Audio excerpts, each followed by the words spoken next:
viewers, good afternoon. Today again I have come in front of you to welcome you all to my channel Necessity at PGT. Necessity at PGT.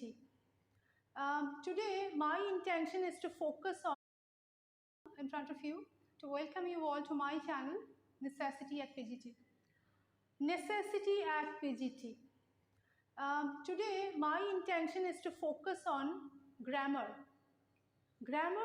but that's too a difficult thing, clause.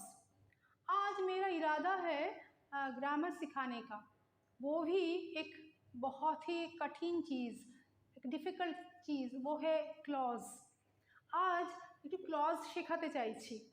Clause অবশ্যই গ্রামারের একটা বেশ difficult জিনিস, একটা বেশ কঠিন জিনিস, তবুও আজকে একটুখানি আইডিয়া দিয়ে দিচ্ছি যে গ্রামারে ক্লজ বলতে কি বোঝায়। দেখো আমি এখানে লিখেছি ক্লজ। এবার ক্লজ কি? ক্লজ বলতে বোঝায়, ক্লজ হচ্ছে বলে group of words, group of words, group of words. Clause হলো গ্রুপ অফ ওয়ার্ডস। এই যে গ্রুপ অফ ওয়ার্ডস, কিছু গ্রুপ অফ ওয়ার্ডসকে নিয়ে ক্লজ গঠিত হবে। সেই গ্রুপ অফ ওয়ার্ডসের মধ্যে কী থাকবে?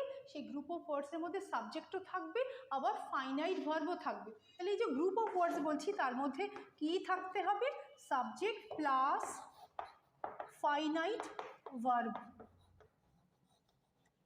সাবজেক্ট প্লাস ফাইনাইট ভার্ব থাকতে হবে। তাহলে একটা প্রশ্ন এসে যায়, a question comes, if a group of words that contain a subject and a finite verb is called a clause, so why it is not called a sentence?